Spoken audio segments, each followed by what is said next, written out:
Criminy. Landline Larry in a digital world? Landline Larry. And then we'll zoom in, Pitta. Take your time, though. Let's just get acquainted here. Here we are doing another pancake. That's the way I deal with the stress of doing anything in life. Just a pancake. You can't love a pancake or hate a pancake. It's just another pancake. We have Tom here with us and Frank Cronin visiting both in the clubhouse today. Last week, they did a fascinating and hilarious analysis of the McGregor fight and the UFC fights in general. And we have Landline Larry, analog man in a digital world, who has just joined us. You do have the clearest, best landline. So you have to be a landline guy. It's actually very, very clear. Just say 1, 2, 3. Say something. 1, 2, 3. Landline Larry is here to set you free. There it was. It's pretty damn present. Maybe we don't need a mic. We're going to bring Pitta in. Today has a overarching general space theme. We're doing sort of a tip of our helmet to Jeffrey Bezos, who just successfully went into outer space and back down today. So that was the event of the day. So we thought we'd have a space show theme. And we'll wait for Mark Pitta. I have some thoughts on it. You guys have any thoughts on the Bezos? I'm curious as to why they're sending people into space right now. It's like we got gladiators fighting in cages and we got people going to space. It's like it's a distraction. People are really jealous of the 17-year-old Dutch kid. I mean, he's getting a lot of hate online, and I don't think he deserves it. I think it's great he went to space. Well, there were 100,000 people signed a petition, don't let Bezos come back from space. Oh, yeah. So free market capitalism creates a scenario where the guy's a billionaire, kind of gets a little tired of the wife, goes with sort of a younger, more highly sexualized woman, shaves his head, gets jacked up in a gym. Not enough. Now he's going into space. I'll say a couple things. One is, I noticed if you shave your head bald, like totally bald, don't ever put a cowboy hat on it. A cowboy hat on a bald head, like a Yul Brynner wore a cowboy hat in The Magnificent Seven, and I always thought it looked weird. You got to have a little bit of hair on the sides to wear a cowboy hat. So that was his first mistake. Also, when he came off the rocket today, Bezos, Mark Pitta is joining us from Las Vegas right at this hour. Say hello, Mark.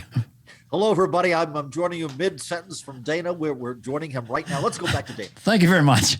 So Jeff Bezos comes off, and he's got the bald head with the cowboy hat, and he says, I'm a space cowboy. And then he hugs his new girlfriend. So, but here's what I have to say, then you guys chime in. First of all props for doing it because they sat on a controlled bomb and went up there. But basically they have it down to like a Disneyland ride. I mean, they talked to this engineer, was like, yeah, it's the safest thing. You don't have to be an astronaut. We built it this way. I went on the Concorde once upon a time. We went to 62,000 feet. We went Mach 2.2. I saw the curvature and the dark side of the moon a long time before Bezos. So mic drop, bitches. Other thing, if I go up one of those, and I'd be tempted to do it at a given point, I think the 82-year-old wouldn't have gone at 62. But she's like, well, I'm about 85 again. If it blowed, it'd be okay. That's my best impression. I'll wait till they can go around the world rather than up 4 minutes and then, this is great. Greatest time of my life. We're falling back down. There's a sadness to it. I like that he thanked us customers. So when I bought the Rudy Ray Moore box set, that helped him get to space. I love the reference. Christ sakes, Rudy Ray Moore box set. Look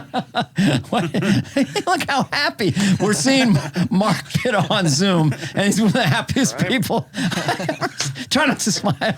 Vegas looks good, yeah. Okay, Larry, chime in on any thoughts, Bezos, and the Blue Origin space flight. Well, first of all, I think they went to the edge of space. I don't think they're actually in outer space. And I thought I heard that, did it cost $500 million a minute or something crazy? wow, they're going to have to charge a lot if they're going to even break even as a business. You know, I think they went into the Kardashian line. There's a Kardashian line. Apparently, they went 53 miles for Richard Branson, and they say they went to like 63. To the layman, it's like, were you in space or not? You know, what am I going to do? Kind of throw you a potty because you're 10,000 miles higher?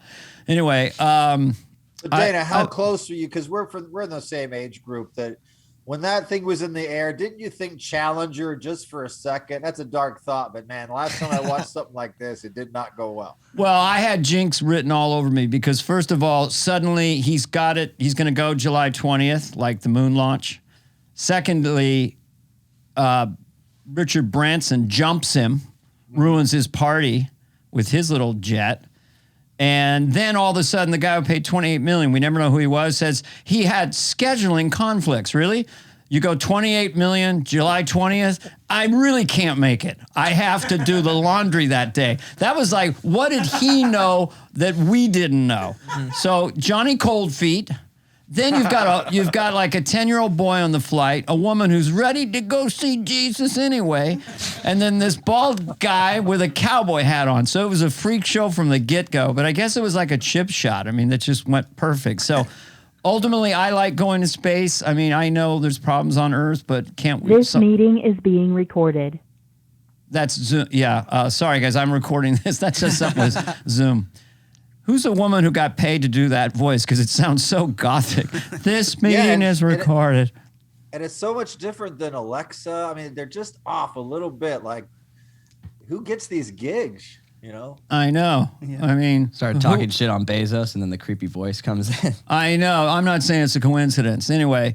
I sleep with an eye mask, and when I want to know what time it is, I go, Alexa, what time is it? She goes, the time is 6:15. Good morning, Mark. But if I ask her again what time is, she goes, it's 6:20.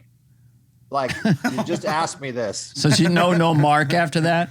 Do you think other billionaires are feeling pressure? I mean, my thing is like they're going to have to go in. Like even Bill Gates' kids will go, Dad, what do you, you know, huh? You know what I mean? And I heard, I don't know if it's through Warren Buffett, you know, owns a lot of brand name commodities in America. He's already developing the USS Heinz, ladies and gentlemen. That was a joke. Ross Perot would have gone if he was still around with his money. What was Ross Perot in space be like, I wonder? Can I launch one time? That would have been his thing. Why do you got to count down? Yeah, he would have been a great billionaire in space. Yeah. I don't know. So, Tom, do you have any thoughts on Bezos in space? More just the self-improvement that he went through from the 1990s to now. It's like kind of inspiring, honestly. Like just how much you can improve yourself. That's true. He got just really, really super fit, and he wears really, really tight T-shirts, you know? Yeah, and just got rich. He's got the model wife. He's just living it up. Yeah. I know. He was kind of, you would think of him as sort of a classic kind of nerd, and it was just this fledgling little... startup in the 90s that you could buy a book, order it from the computer, and he had this laugh like and now he's jacked up in a spacesuit, shaving head. What's up, y'all? Getting on his spaceship. It's kind of like getting on his dick in a way. They rode his dick to the. We can cut that. No, it did look phallic. Okay, so it wasn't just me. Yeah. No. Okay. Cowboy hat and he's jacked up. Sounds like he's auditioning for the Village People. Oh, yes. All right, which brings us, speak now, Rev. Hold your Bezos. So what I decided to do to celebrate Bezos' successful flight, and I really do congratulate them, in case I'm trending on CNN or something,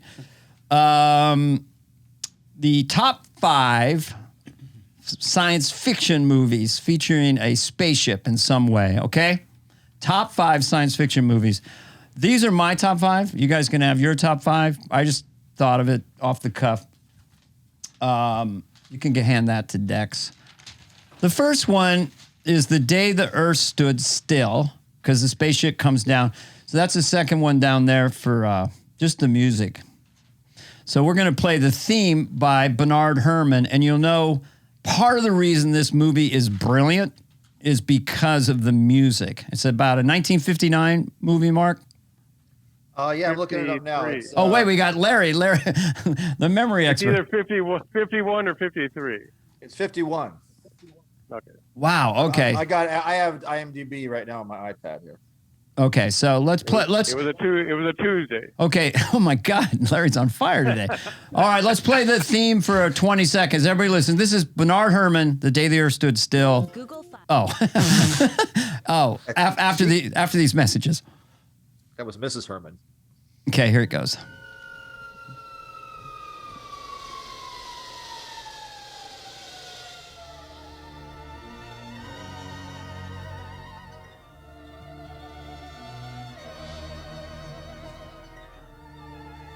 Past my darling, I have to kill you, and I don't know why. Sorry. Okay.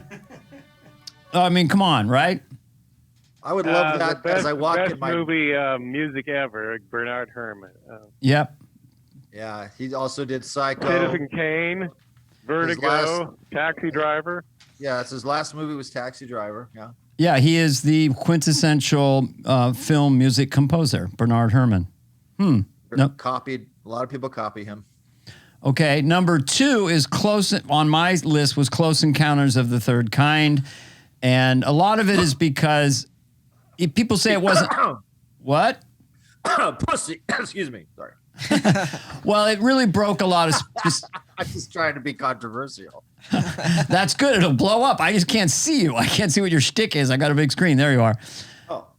It broke a lot of Spielberg kind of techniques, like the cute little boy when the aliens were in the area and all the machines came to life. I don't know if he's the first to do that, but it was a pretty potent thing. And then the music in the end. I don't know what I pulled up on it, but let's see. This is best. Oh, wait a scene. minute. You said Close Encounters? yeah. What did you think? Oh, I thought you meant E.T. I'm sorry. Oh, I know that's totally a senior moment. Close Encounters of the Third Kind. You mean E.T.? I thought, yeah, I'm sorry. I should not. No, they sound a lot alike. Not do an edible before a podcast. That's my new. Oh, none of us got the memo. Hello. Yeah. So, no, E.T. Don't want to hate on a movie. I tried to watch it a couple years ago. It just didn't hold up for me. Right. But at the time, I thought it was brilliant. But so. Kid's amazing in that movie. Yeah, the kid is amazing, and the spaceship at the end, and just dun dun dun dun dun, just that theme. Richard John- Dreyfuss. You got Francois Truffaut. Oh yeah. This, when he's got the mashed potatoes, he's making the mountain. Come on, you don't see that every day in a movie. Devil's Tower. I believe Francis climbed Devil's Tower Yeah. right after Kilimanjaro just because he had it down. It's possible. Okay, he is a mountain climber. So then I go. This is going down. Okay, Aliens number 3 all time on my list. Aliens. And we have a real short scene of Sigourney Weaver at the end when she's in the big mechanical machine and she's challenging the alien that was going after her surrogate daughter. It's a quick scene. The quickest one. Okay, this will be more. Whoa. Let it play.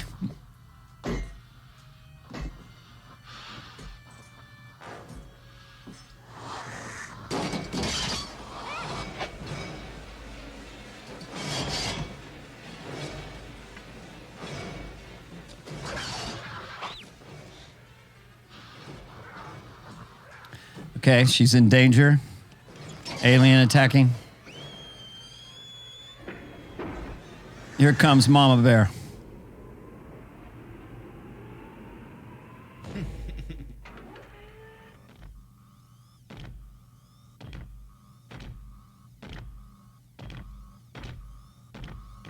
Get away from her, you bitch! Yes, mic drop. Oh. This is when we would be in a theater and the crowd would cheer. Oh yeah, that was one of the greatest cathartic moments. They've been bullied by this alien bug for the whole movie. And now, little hydraulic action. Yeah, come on. Now, this brings us back to the UFC fight. Now, what are you seeing here, guys? I mean, tactically, who is really have the upper hand? Well, she's trying to pass guard there on the alien. Okay, that's a good left cross, a good right. Let's see if we can see a takedown.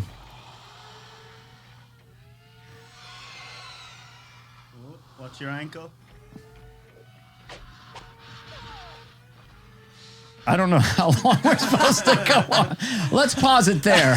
They needed a few minutes. Okay, Larry, here's what we were watching, Larry. There was an alien bug and a woman got in a machine. I don't know if you've ever seen that movie. Have you, Larry? The first Alien, yes, June of '79. I saw it at the theater in Corte Madera. Oh yeah, that was a Friday. Okay, that's our next choice. That was Aliens. It was a Saturday, and I just remember how hot she was in that.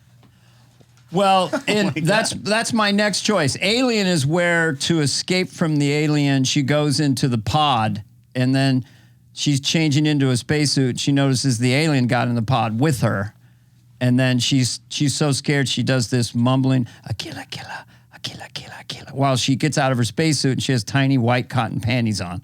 So that's what you remembered, Larry. Yeah.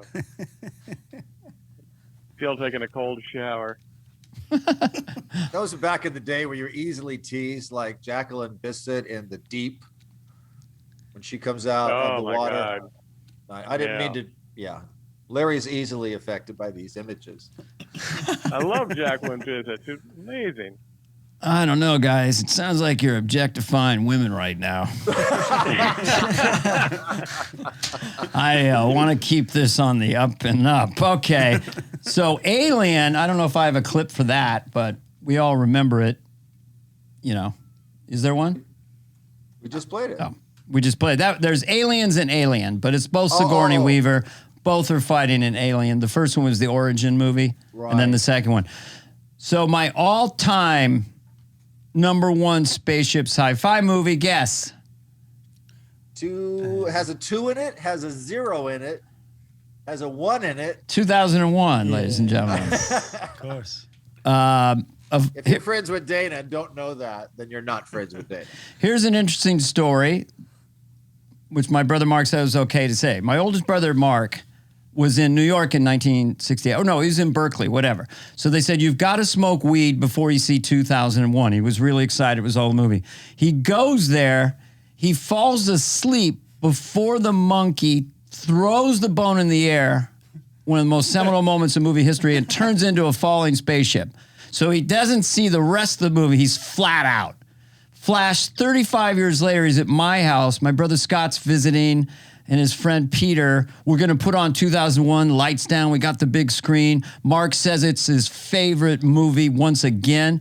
He's a lightweight. He had 2 Budweisers or something. So I'm watching the movie, really into it. Right as the monkey is about to throw the bone up, I look over, snoring, just flat out. It's his favorite movie he's ever seen, but he's never seen the monkey throw the bone into the air and turn the spaceship. So, what about Planet of the Apes, too?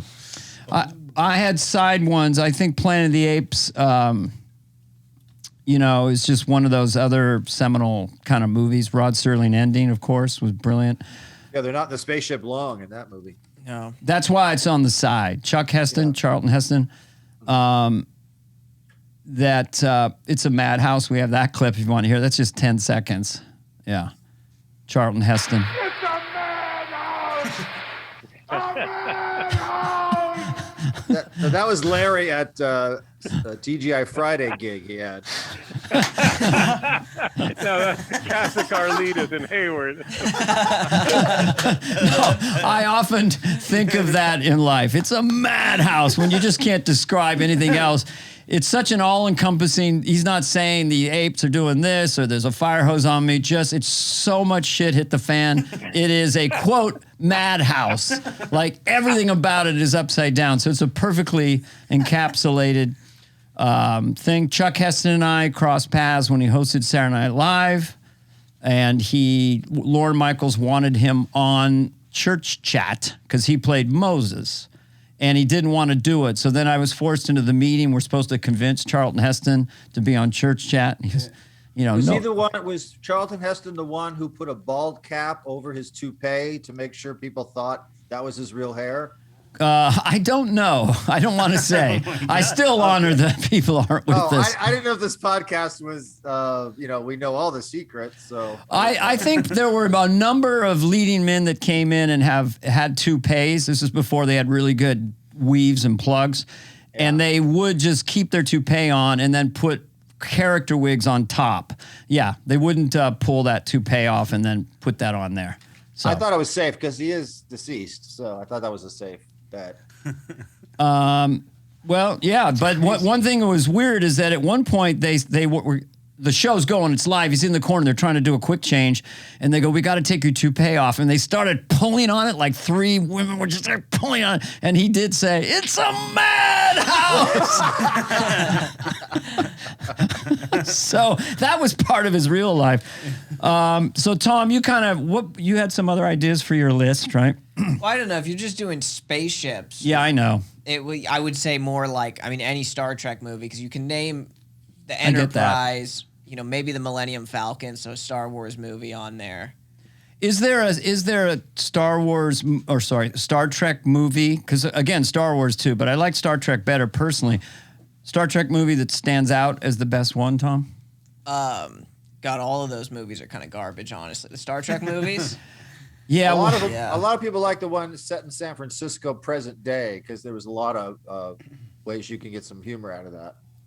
Oh yeah, that one was kind of cool. Yeah, the one with the whales. Yeah, that one was fun. Yeah, they were okay. It's just always hard to compete with the original series and the storytelling.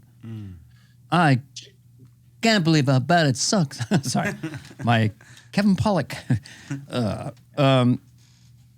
Prometheus, Moon, Apollo 11, but it was a docudrama. I thought was brilliant. Yeah. I'm kind of shocked, Dana. You have not said one of your favorite sci-fi movies of all time. Maybe because the spaceship was miniaturized and shot into the body of the president of the United States. And I'm talking about Fantastic That's good. Voyage. That's good. Fantastic Voyage. Yeah, with Donald Pleasance, who also has had a shaven head and was in the top of the spaceship. If people haven't heard about this movie, they shrunk people down to the size of a pencil and injected them in to do surgery. It was Raquel Welch was in that movie. Right. I think they're trying to remake it now with Benicio del Toro. And but because you don't have a clip, I would like to do Donald Pleasance dying in that movie where the corpuscle comes down on top of him. Okay. And he says, can't move my hands. I can't move my hands. Get me out! I remember that movie. That's a good one. I can't move my hands. Can't move my hands. I can't move my hands. Because he's trapped, and then the corpuscle gets him. Larry, when was that movie made? 1966, I think. Let me check. Let me see. I had that on there. Okay. Can't move my hands. It is fantastic. Hold on. I've never heard of Donald Pleasance getting killed in. I did a movie. Yeah, 66. I remember that. Remember when the algae or the I saw that with my mother. So that's 66, which means I'm 8, and they cling to Raquel Welch's body, and she's got this white, really tight outfit on. And they're clinging to her body, so they have to rip them off her body so they're touching her breast. And all I remember is my mom next to me doing this. she was just like, oh God, oh, he's seeing this is sexual, I did a movie with Donald Pleasance, Halloween 2. And he was on the set that night, and it was with Jamie Lee Curtis, and I played part of a news team. And I remember, I don't think he had an assistant with him. And he said, "When is our call time? I can't find our call time." No, I'm just doing it. But that's pretty good, though. That's pretty good. Well, I'm just learning from you. The best way to learn from the president is to do an impression for the president. Well, don't say the H in hands, and then you got can't move my hands. Can't move my hands. Can't find my catering. Where's my light? Yeah. That movie holds up, though. It really does. You know my story about that. I didn't know you get cut out of movies. I was in the movie. I had all my friends go to San Francisco to see me in Halloween 2. I had 3 lines, part of the news team covering the murder. and we were at the Alhambra Theater in San Francisco. And as the movie went on, it was like the back of my head, part of my leg, my foot was in frame, and I had no lines. It was a real lesson of Hollywood. And they go, dude, man, we were all the way up here. So you are recognizable in that. There is a shot, and you know it's you if you're looking for you. Really? Wow. Yeah, the very end, right before the end credits roll. Oh, God, we didn't stay that long. Everyone bailed on me. Okay, great. I'm glad you're a Hollywood star. Now let's get the fuck out of here. Hey, I'm going to mention a sci-fi movie that takes place in a spaceship. It's kind of sexy. It's called Barbarella. Jane Fonda doing a strip tease in slow-mo right in the beginning. There's definitely we might have to change the theme of objectified women in sci-fi movies in the set. Oh, there she is. Yeah, I remember that movie. I thought you were going to say Saturn something with Farrah Fawcett and Kirk Douglas, which I watched recently. I also like Marooned with Gregory Peck. It's so opposite of Apollo 13 because the astronauts are Gene Hackman, Tony Franciosa, and Richard Crenna, but they're like, I don't want to die in this thing. You know, it's unlike Apollo 13 where they're just trying to figure out how to get home, and they're like, get me out of here. So they don't have any technical prowess. They're just like, get us out of here. They don't know how anything works. They panic so fast. Are they on the moon? Where are they? I got to see this. Well, it's just called Marooned, and they're in space, and they can't get back because they have to fire off the rockets. And just watch the trailer; you'll laugh. I saw Macaroons, which is about a guy who makes confections, and he got lost. But that's a whole nother story. Look, I don't want to.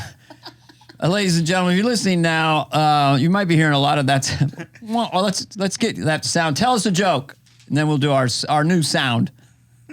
Oh, the joke of the week? Yeah, last night. Larry Bubbles Brown. I'm going to always do his Regis the best.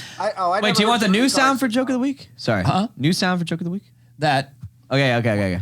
Here's Larry Bubbles Brown, the San Francisco treat. You know, he's very popular up there. He's been up there with he's bigger than Herb Cain in the greater Bay Area, or was Herb Cain, sorry, God rest his soul. Here he is, direct from San Francisco, somewhere in the Marina District, Larry Bubbles Brown. Last night I had another senior moment. I banged a cheerleader. That was a joke. That helps any joke. That's a great joke. Can I try one? Oh yeah, we'll have the. Yeah, sure. It's that quick one we all know. Two Irishmen walk out of a bar. It could happen. What do you guys think of our new sound? Is it kind of negative, or you rather have the applause? Larry, tell the joke again, and we'll give you the thing. They'll have the contrast. Okay. Last night I had another senior moment. I banged a cheerleader. Hey! Woo! Mic drop.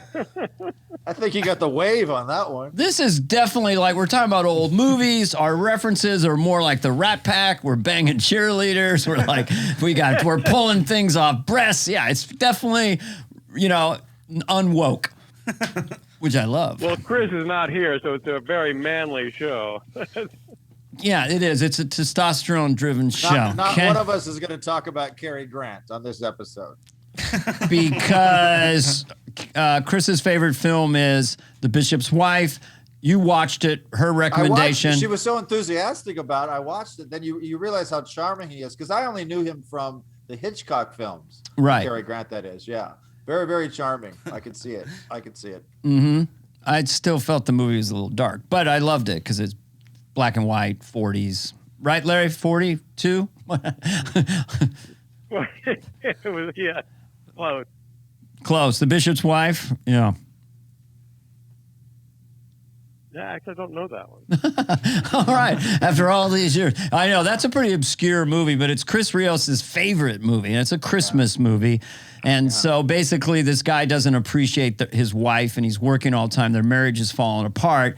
And then the angel comes down who looks like Cary Grant to get the wife to fall in love with him, to make the husband jealous so that he'll then really fall in love with his wife again. In the meantime, the angel's Cary Grant, who was a little hairy on his back, Cary Grant starts to fall in love with the wife, even though an angel's not supposed to.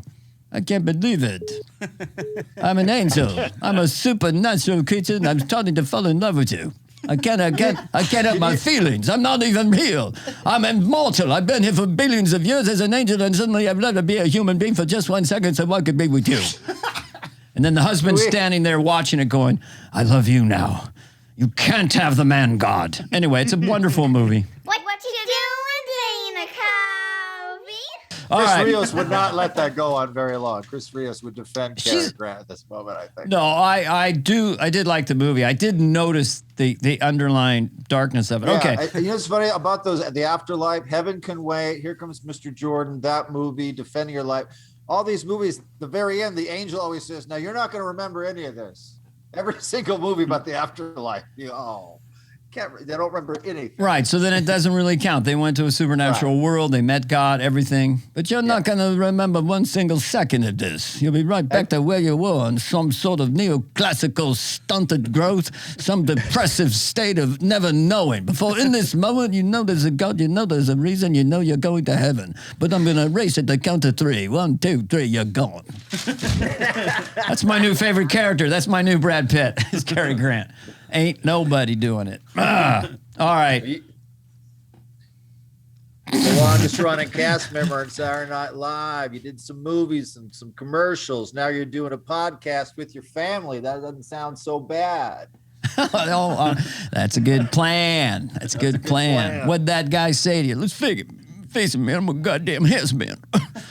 What, do you have Pacino? We're doing Once Upon a Time in Hollywood. Do you have Al Pacino with Leonardo DiCaprio, the first scene? We could, yeah. It doesn't have to be perfect. We're riffing this, folks.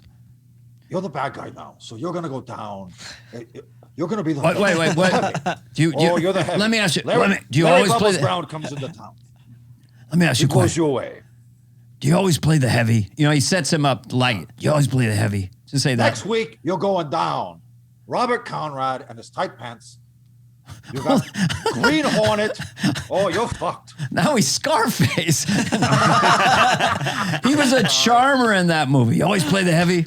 Well, yeah, I'm the bad guy. Yeah. And you always losing fights. You're losing fights. That's what people see. You losing fights. Robert Conrad. Wait, that's what you're doing. You're doing the Burt Lancaster now. Yeah, you're Robert Conrad. His tight little pants.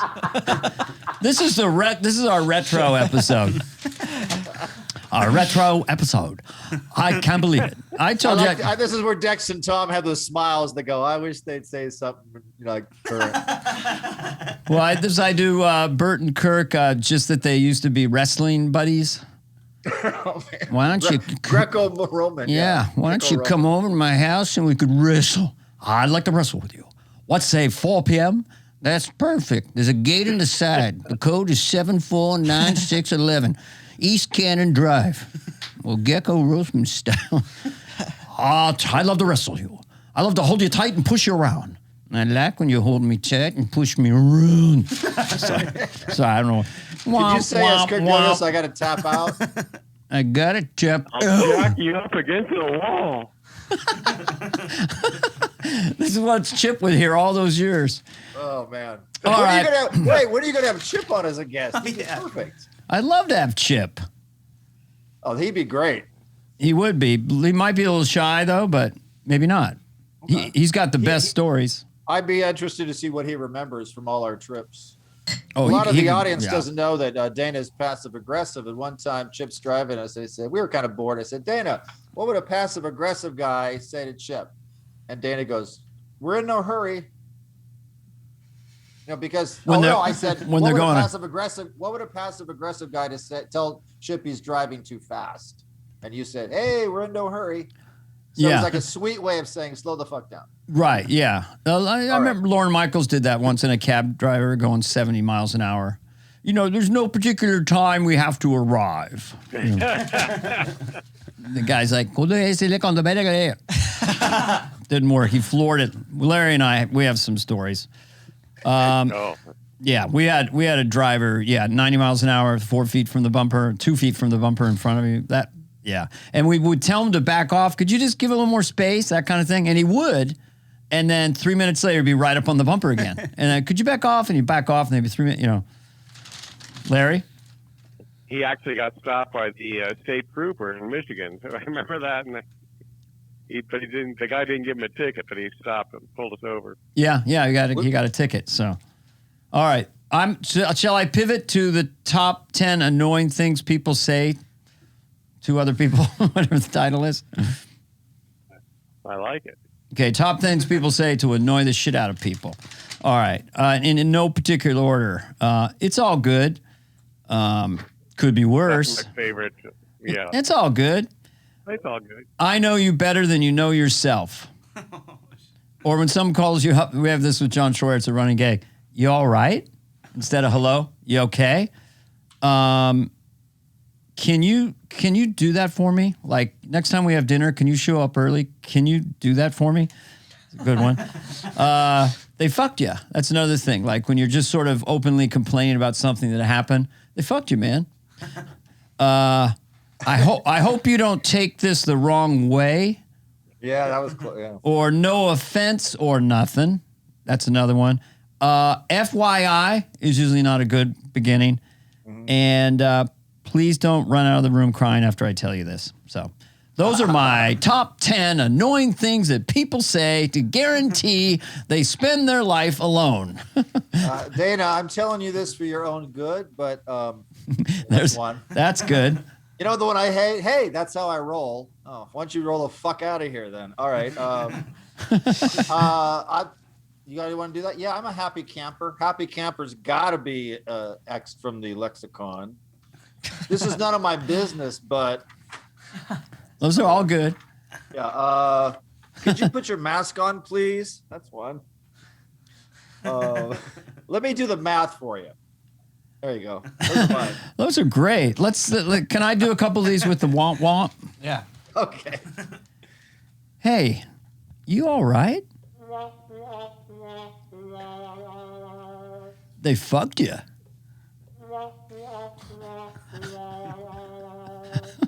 All right, do you want to do some argument? I like when I'm at like the Christmas party at Dana's. You know, you have to talk to your neighbors that you never talk to ever. You know, and they say something. They say, "Hey, I joined a tennis club. I'm the captain of the tennis club." And then you would say, "Interesting," and then they did not know how to handle that. Right, I moved up there. I'm with all these bankers, and they don't know what a comedian. So I would just Dan Fetchback, who was a real nice guy. He'd be walking down the street toward the house. I'd look him up and down and go, "Interesting." And for years, Dan would say, "Well, why? Why is that interesting?" And finally, 5 years later, he walked down. I looked him up and down and said, interesting. And he goes, "Yeah, it is." He finally got it and laughed really hard. Took 60 months to get the bankers into the stand-up mindset, okay? They're little dents on the uptake, okay, literal man? Huh? Not everything means what it says or says what it means, okay? Now go open up a mutual fund or manage some kind of hedgy thing, all right, Kiki? Oh, the other one I hate is when we were people ordering say, food once, and I got salmon and Diet Coke, and you go, "Interesting choice." Yeah. Interesting. How about when people say ATM machine? I have to remind them. Well, it's automatic teller machine. So you just said automatic teller machine. Same with PIN number. Yes. How would PIN number be wrong? Well, it's the personal identification number. So you're Right, saying same number. So the best way to say it would be PI number. Yeah. PIN. What's your no, PIN? no, Is but drop the Pi N. number. Drop the N, pi number. Yeah. I hate when people add an S to things that don't have an S, like Victoria's Secret, but they say Victoria's Secrets. They say Barnes and Nobles. People say Musso and Frank's. It's Musso and Frank. Drives me nuts. This is a madhouse. That's kind of like angry East Coast comic. It drives me fucking nuts. They drop their S's. Drives me out of my mind. You know you got a good life when nonsense drives you absolutely batshit crazy. You know, I had one yesterday. Garage broke, right? The cord gets stuck in my fucking door. The garage door broke. Guy comes at 8 o'clock at night. He fixes it, because he made it. He built it. Then he goes to me, don't stand where the sensor is. So he's standing where the sensor is. If you stand here and click it, it ain't going to go. Like as if I would stand in front of the sensor. I go, hey, I stood over there, not where the sensor is. Yeah. Then I said, never mind. That's So true. They fucked you, Dana. They fucked you. You fucked you. Hey, I hope you don't take this the wrong way, but That's a good one. no offense or nothing. Yeah. Have a safe flight. Yeah. And this is not my place to say, but Have a safe flight always bugged me. Well, if it's up to me, I will. What do you mean have a safe flight? They should be honest. I hope you have a safe flight rather than have a safe flight. Like it's up to me. I'll have a cheeseburger, I'll have a Coca-Cola, and I'll have a safe flight, please. Although they said that Bezos' flight was technically 10,000 times riskier than a commercial flight. Mm-hmm. Wow. But they did have a special, really absorbent, lightweight hand towel in the craft because he just, when they got to the top, he just burst into sweat. And so all the time they're coming down, they're just trying to get that dome nice and dried up for when he came out. I didn't see it, but did they mention what movie was on the flight? Who was on the flight? No, what movie was on the flight? What movie? It was 11 minutes long. What are you talking about? It was marooned? I don't know. Oh, yeah. Mm-hmm. Larry? Larry, More your annoying thoughts? phrases I don't like to hear. Put the gun down. Well, you had that name for my special. Don't laugh, bitch. You're next. Yeah. That was definitely. Mm-hmm. I told Dana I've left. listened to all the podcasts, and they said his next special should be called Neckties and what was it? Bow ties and scarves. What was it? Oh, for your just to make sure the your chip neck thing. looks good. Yeah, bow ties and scarves. Yeah, always keeping Mike under your chin, folks. Look at that. Yeah. It's a thing of beauty. Frank, Tom, any other things you want to say about the UFC or Dex? Dex has a BlackBerry story. stock. We don't BlackBerry need to stock. talk about BlackBerry stock until the end of the year. Yeah, it's boys. a little early. I wonder all right. will they have cage fighting on the moon at some point or on Mars? They got to put the UFC out in space. That's the next move, right? You got to have a hybrid. No, too far. Okay. Well, we can definitely. Hey, you guys in the UFC, man. The UFC, yeah, right. Well, we had Boom Boom Mancini. He killed people in the ring, okay? All right. Yeah, they call it the sweet science. You call it sweaty men grappling on the floor. Okay. Nobody said because it's hard. You can be smooth as a boxer. You can be rat tat tat, never get hit like Mayweather, whatever. But even the best cage fighter might get taken down, and suddenly he's just on his back, just like a potato bug, just trying to kick up.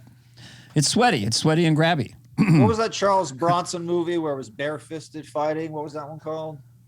The Barefisted Fight Adventure. Raw dogging it.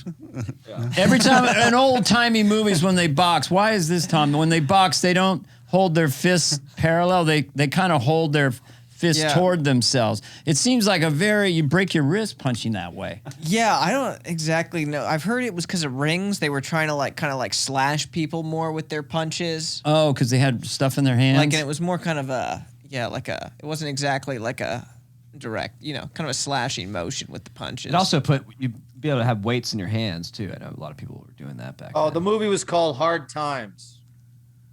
Yeah, God, no wonder that. What a generic title. Those kind of titles are just forgotten forever. Yeah. Desperate moves. What? Hard We're time. late for dinner. Yeah. Has anyone ever, without any irony or joke, just said, "I'm going to sock you in your schnoz"? Is that maybe in 1850? That was a badass thing to say. Listen, man, I'll cut you. I'm going to snock you in your schnoz. Don't get me wrong, but I was watching Gidget yesterday with Sandra D. Never saw it before. Get the human time machine. Yeah, and James. It was weird because it was all about her wanting to lose her virginity. If you think, but James Darren and Tom Laughlin, who later would become Billy Jack, he's trying to pick up on her, and James Darren walks up and goes, "Hey, man, dissolve." I want to bring stuff like that back. Like somebody says something rude to you, just go, "Hey, fade out." Yeah. That's what they used to do in these 50s, 60s movies. Yeah, make like a basketball and bounce. What you doing, Dana Carvey?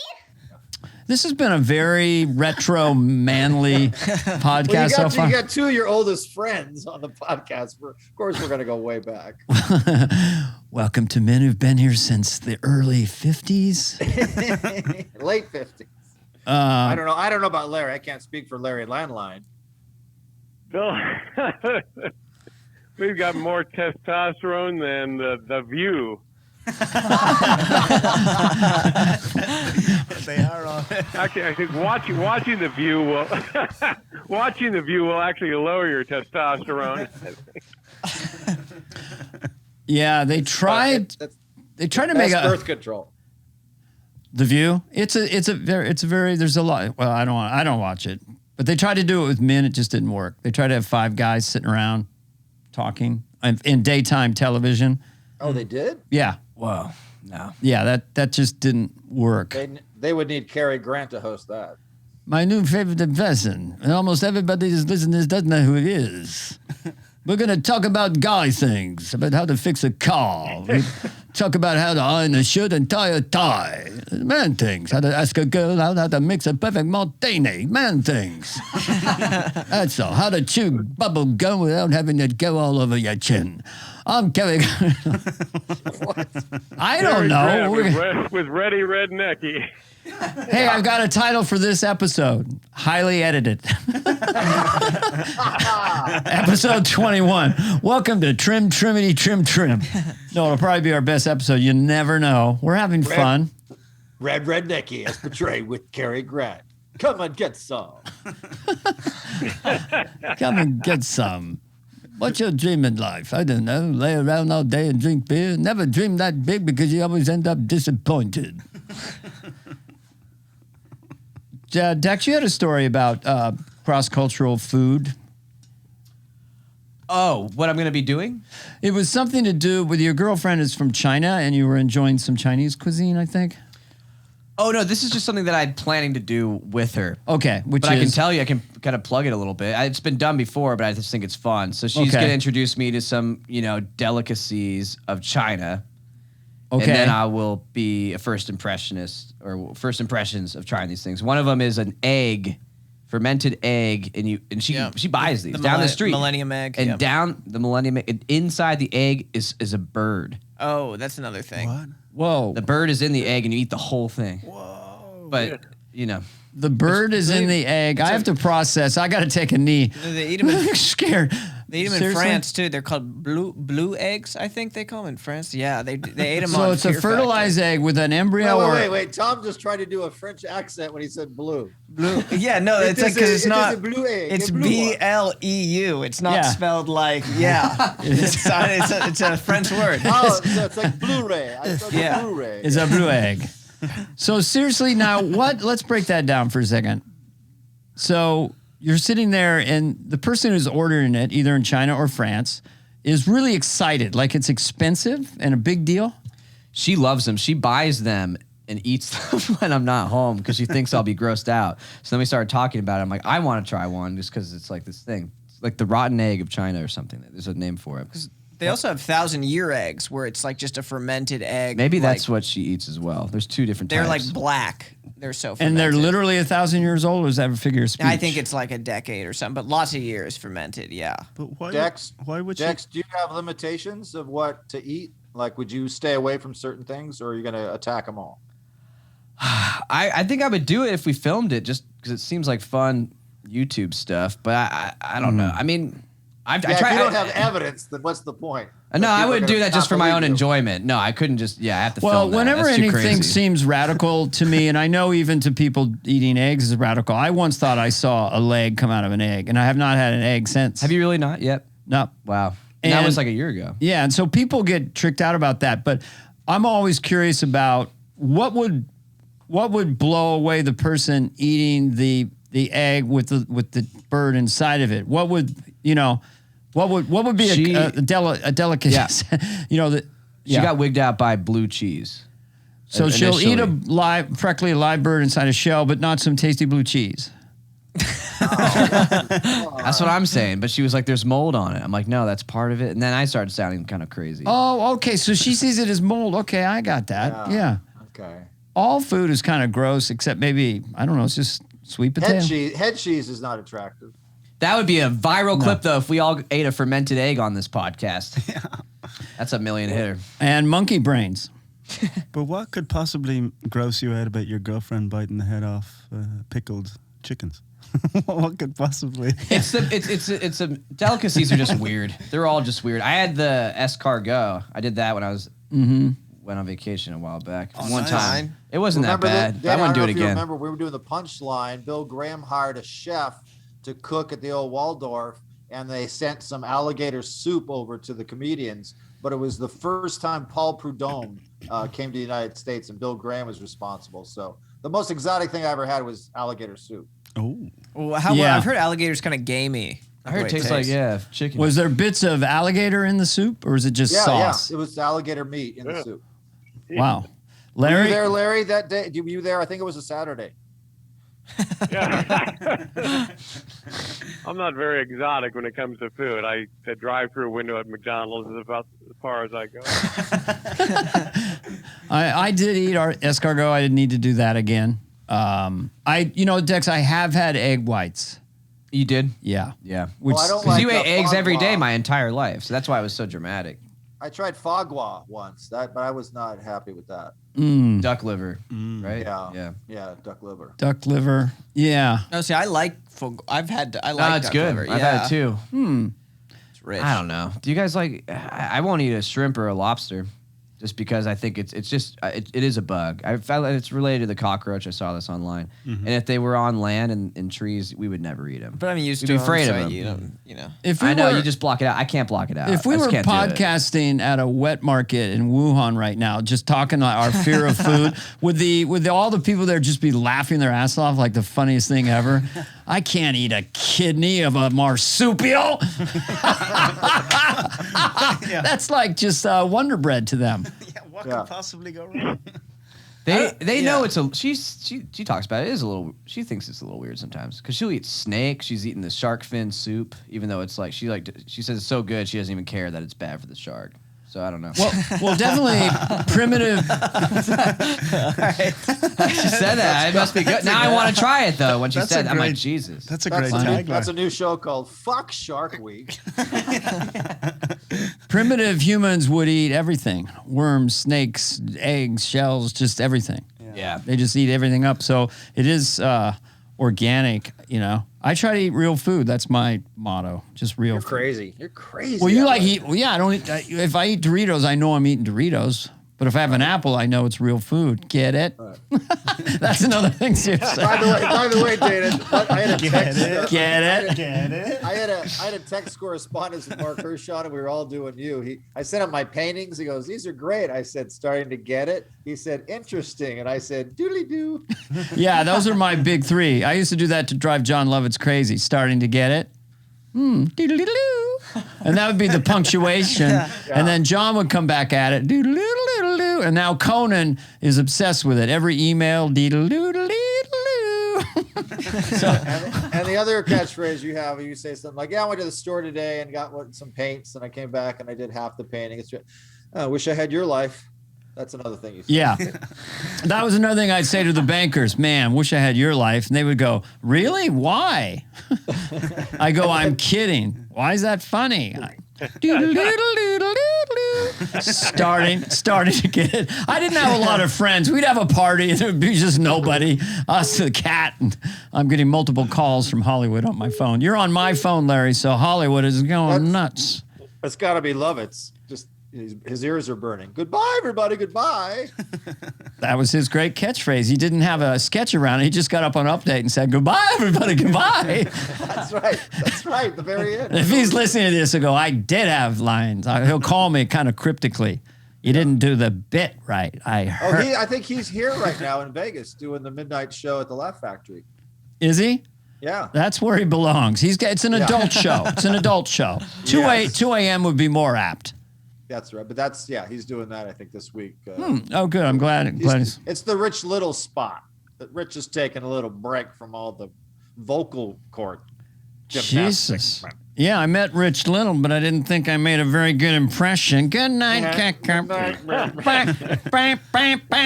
This thing has gone off the rails. I thought it was going to be organized. Everyone, anything else you guys want to say?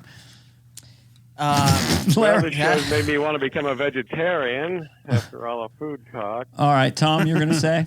No, we went over Amazon movies. Yeah, we got it all in. We got it all in. Francis Cronin? No, loving it. I do like the at the end, as if you're just a character that walks off into the sunset after you say something. Well, it became a punctuation point that I did start, and then Lovett started doing it, but it was just being tired and silly and stressed out at SNL. Starting to get it. Oh, so you have 2 sketches on this week. So it was taking the na as adult human beings into such abstraction. But like I said, Conan, every time I see Conan, he does it because it's its own language. See if you can tell what my intent is. It's almost like that bit you used to do about Tom. Someone's coming over later for a night. What you doing, Dana Carvey? Conan O'Brien is the only Tonight Show host whose first name didn't start with a J. Whoa. Really? Jack Parr, Johnny Carson, Jay Leno. Oh, my Wait a minute. And then Jimmy Fallon. Wait a minute. No, I'm sorry, Larry. You got Steve Allen was the first. Jerry Lester. Yeah, but Steve Allen hosted as well. Did he? I'm wrong. Yeah. Sorry. Okay, edit that out. But that's not, I'm sorry I interrupted you. Larry, I'm sorry I corrected you, but that's how I roll. No proof of mistakes allowed. Larry's nickname is Correcty. He's always correct. You can't say Kreskin can't pull a rabbit out of a hat. What are you, nuts? He's in charge of Google censorship. We'll ask you, Larry, 2 years from now, the exact day and date of when you were challenged by Mark Pitta on your memory. Larry and I, Larry and I have never had an argument, I don't think. Larry? I don't think we have, no, but we can start one now.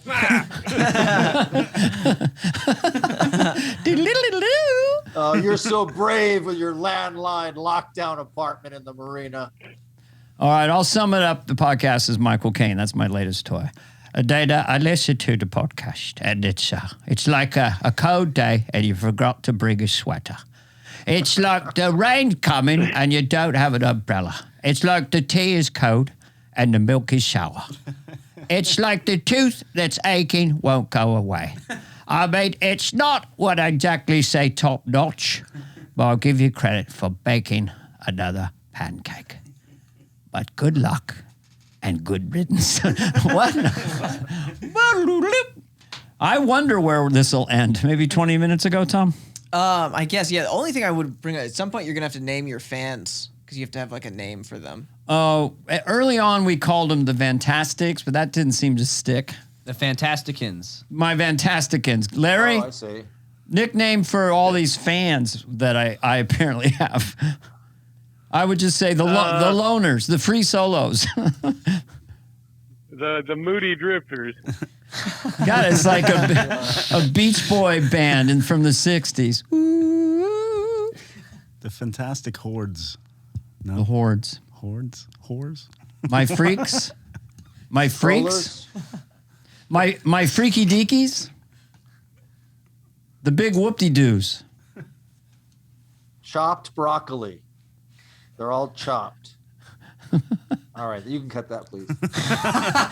Now we're actually calling out our edits. All right, put a mark on that one. The basic memo is put the good parts in and have what you doing, Dana Carvey. I should call him what you doing, Dana Carvey's.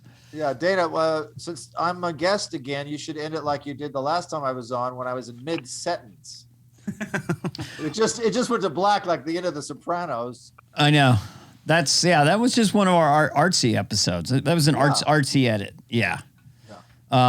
Anyway, well, I think we're good, right? This has been Dana Carvey. Oh, I'm trying to do the big wrap up. Yes, Mark, speak now. I'm going to say I had a good time. Thanks for having me on. That's all. All right, Larry Bubbles Brown, of course. The analog man in a digital world, was with us today. Mark Pitta, the comedian extraordinaire in Las Vegas, available for hire right now. Tom on the left to my left, on a mic. Francis Cronin to my right. Dex on the levers. Thanks for joining us on another episode of Fantastic with Dana Flarfo. See you next week.